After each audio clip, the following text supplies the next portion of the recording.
As I previously mentioned in my video on the Australian film The Dish, July 20, 2019 marks the 50th anniversary of the Apollo 11 moon landing. To celebrate this historic milestone, I want to talk about a film which I feel has been sorely underappreciated, the biographical drama First Man. While the film does depict the aforementioned moon landing, its primary focus is the life of astronaut Neil Armstrong, prior to him becoming the first man to walk on the moon. The film was directed by Damien Chazelle, the Academy Award-winning writer-director of Whiplash and La La Land, and is based on Armstrong's official biography, First Man, The Life of Neil A. Armstrong, written by James R. Hansen. The film does a fantastic job of presenting these legendary figures as regular people. Neil Armstrong himself is portrayed by Ryan Gosling, who had of course previously worked with Chazelle on La La Land. Gosling plays Neil as reserved and private. However, he is certainly not without emotion. In fact, at times, he's even funny, in his own way. Tough morning, huh? I barely lasted 2 minutes in that ice bath. Of course, I suppose NASA's more interested in the psychological reaction. Well, I think I made it pretty clear that I thought it was cold. Claire Foy plays Neil's first wife, Janet. Foy is known for her role as Queen Elizabeth II in the first 2 seasons of the Netflix series The Crown. Here she gives a similarly subtle yet compelling performance. Janet carries a lot of the film's emotion. It's just so different from all the other boys on campus. He'd been through the war, you know. He knew what he wanted to do. Just seemed so stable. I guess all I wanted was stability. The film doesn't present Neil as a flawless American hero. Likewise, it doesn't present the Armstrong marriage as perfect. For the most part, it gives an unvarnished account of events as they happened. The more mundane scenes could be seen as boring. However, I believe they create a necessary contrast in order to highlight the fact that these were ordinary people taking on extraordinary tasks. Hey, what are you doing? Has anybody got a Swiss Army knife? Hold on a sec. What'd you say? Yeah, see if this will do the trick. A Swiss Army knife. Yeah. It's just a little. You kidding me? There we go. Got it. A little lower. Got it. The entire cast gives strong, natural performances.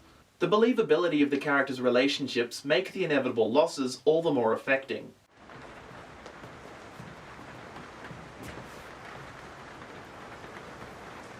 Who was it?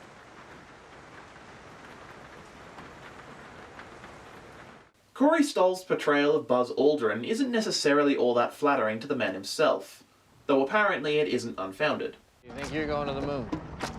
It's been up for grabs since Gus died. I'm just saying what you're thinking.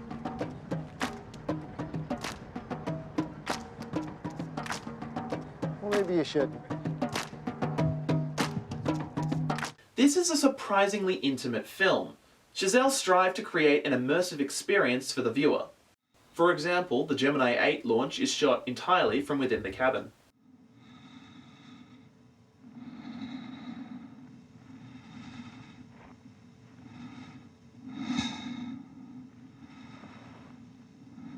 The majority of the film was shot handheld in the cinema verite style, often used for documentary filmmaking. There are a generous number of POV shots, allowing viewers to literally experience events from the characters' perspectives.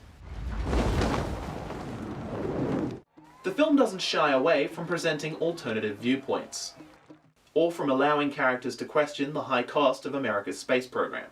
It's so hot on the heels of the loss of Charlie Bassett and Elliot See. Do you question whether the program's worth the cost? In money and in lives? The filmmakers wanted First Man to be as authentic as possible.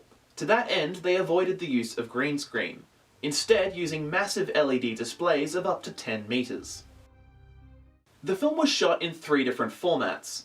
The majority was shot in 16mm, with 35mm being used for wider shots requiring more detail. This aesthetic choice not only provides a gritty realism to the events depicted, but also further enhances the film's recreation of the 1960s. It actually looks like archival footage at times. Where possible, the film includes genuine archival footage. These shots were cleaned up and digitally widened in some instances.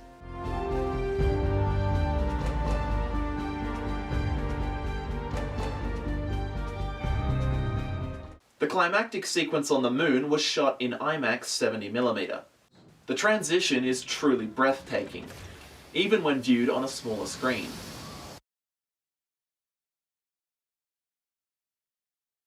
Many, including Chazelle, have likened this moment to the iconic transition to Technicolor in The Wizard of Oz. The film's recreation of the moon itself is truly incredible. The sequence was shot outdoors in a quarry in Atlanta. The ground was landscaped to resemble the lunar surface, before being further altered in post-production. NASA historian Christian Gelzer and former astronauts Alan Bean and Alfred Worden served as technical consultants on set. Bean had walked on the actual moon during the Apollo 12 mission. Cinematographer Linus Sandgren revealed they shot the sequence with the same lenses used by astronauts when taking photos on the actual moon. Sound design is a crucial part of the film's immersion. There are several dialogue-free sequences which rely on sound to tell the story.